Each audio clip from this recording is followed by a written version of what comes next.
That said, we had a stare down for the future AEW championship. Will Ospreay and Swerve Strickland both say they're the best in the world. They exchange a few words, and Swerve decides to make it personal. Matt, walk me through this one. How did you think they sold this world title matchup? The best they could. They did really, really good. Problem for me is that, AEW runs into this problem of thinking that they're above very common storytelling tropes, such as antagonists and protagonists. You don't have an antagonist, you don't have a protagonist. It's a respect match versus against two cool guys who we can cheer for or cheer for them both. Let's have a great match. That kind of thing doesn't sell tickets. That kind of thing doesn't raise ratings. It's something that happens once in a generation. Warrior, Hogan. That works. But man, they need to both be in the ring against people who people hate. I agree with the premise of what you're saying. I think this is a case where people want to see Will Ospreay versus Swerve Strickland. I think they'll sell tickets. I mean, we'll see if I'm wrong. But George, this was I love how they did add the personal touch. Something I do like about AEW when it's messy is the end of this felt messy with Will Ospreay leaving first and then coming back in, and then because it feels a little more real to me. It feels a little less produced when it's a little messy like this. Sometimes it goes too far. This time I liked it. Did you like how they structured this? Yes and no. Cop out answer. I loved the way this promo was going. I was so invested. See how much better a promo can be when you're not taking shots to the other company. Because Will Ospreay was absolutely amazing here. Swerve was absolutely amazing here. But I'm not gonna say I lost it, but like I feel like they could have had something there because you had Swerve, mention the family, which I didn't think that was that big of a deal. He's not talking smack about him. And then Ospreay was like, oh, don't mention them. And then he mentions them again. He's like, hey, we're gonna take it personal. And it's like, okay, so yeah, so Will Ospreay, his way of he warned him, and so now he's gonna, get in the ring and put his head up against his Swerve's head. I think this should have had some physicality when it came to it. I feel like Ospreay lost his chance to kind of really show a little bit more fire than just kind of huffing and puffing in someone's face. Even to the point where I think that maybe they could have been like, a lot of our clips have gone viral in the past couple of weeks, but don't expect to see that at the pay-per-view. Don't expect to see us dancing to Uptown Funk anytime soon. This is going to be for the main title, and like I said, it was good. I just feel like that part where Ospreay came back in and just to huff and puff some more, I was like, oh man, you gotta do something. You got to do something more than that. I didn't think it was egregious, but I do get what George is saying, Matt. I felt like when it happened, I felt like security should have run in really quick and stopped them, or Nana should have taken one for the team and tried to get in between them to separate them. Because I also don't think they should have. You want to avoid as much physicality as possible, but yeah, if the way that line was set up, something should have happened there that was a little more heated. Yeah. Any thoughts on that? And also thoughts on the Don Callis family not being too happy about this? Don Callis family, again, total mess. I don't know what's going on there. Don't really care. As far as Ospreay goes, okay, dude, you cannot be like this. You can't go, hey, listen, I'll use my mean voice.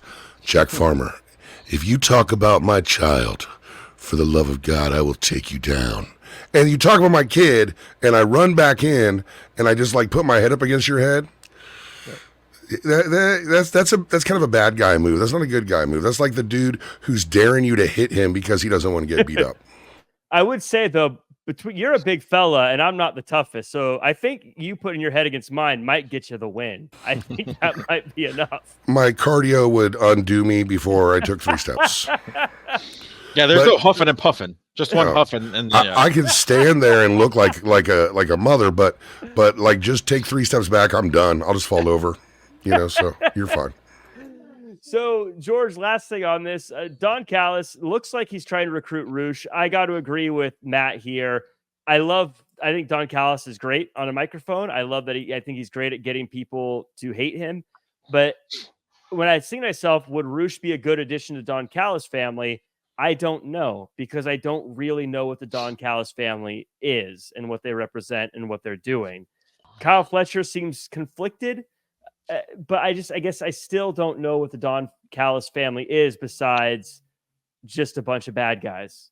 Yeah, it would help to kind of mention what the cause is for, right? Like what are they there for? I'm glad that they're finally past trying to hunt down Omega and Jericho on a regular basis. But yeah, like it would be nice to kind of have some substance in behind whatever they want to do. They're all individually talented, insanely talented, but it'd be nice to kind of see but like I mentioned before, so is everyone else on the roster. So show me why you guys are different. Show me what uniqueness you guys can provide to show that you're not just like every other person on the roster that is equally talented. Yeah, I look at a lot of the successful groups over the past few years, and you think of in AEW, the Elite. They were all part of New Japan. They were all part of the Bullet Club. That's what brings them together. They're still a group. You look at on the other, side of the table, you look at the Bloodline. They're all part of a family. It's about establishing their family dominance and ruling, the wrestling world via that. You look at the Wyatt Six that recently just debuted. They look creepy and murder people. So that's what they're about. But if I look at the Don Callis family and I'm seeing Kyle Fletcher, Takeshita, Hobbs, and Roosh, I don't get what that connection is. And they just went through a whole thing where they were fighting each other just to fight each other. Like the I don't get it. patriarchy, I think the patriarchy does a good job at doing exactly what I just said that the Callis family should be doing. I don't know. I don't know if this is the part where maybe not having split brands would hurt it, because if this was WWE and they had split rosters, the patriarchy and Don Callis family would not be on the same show. So I'm trying to think, like, did the patriarchy kind of take some of Callis's heat, because we're seeing a lot less Callis on the microphone and we're seeing a lot more Christian on the microphone. Well, to your point, Jack, what are they there for? What do they do? Like George was saying about what's their purpose. You have you mentioned a bunch of great factions. You knew what they were doing. Mm-hmm. You knew what their plan was. They were united towards something. But that's one aspect. I think the most important aspect is that Don Callis, the question should be asked, has anybody ever benefited from being associated on screen with Don Callis? Like Takeshita, no. Osprey, no. Fletcher, no. Hobbs, maybe, but generally no. So they could have 20 brand splits and it's still going to be, it's just terrible. Get rid of it. It's awful. I think, and this will be the last thing unless you guys have something else you want to add on it, is I've always said, I think one of the misconceptions people have with managers is they take someone who needs some help getting over with the crowd and they say that's who we're going to attach a manager to. But when you look at the most successful managers, that's never the case. It's always someone who is a star and you push them over the top. You look at the people. Paul Heyman is look at Solo. Great. Look at Solo, right? Right. That's a good example. Heyman's. We talk about the Brock Lesnar's, the Roman Reigns, the CM Punks. We're not talking about Solo.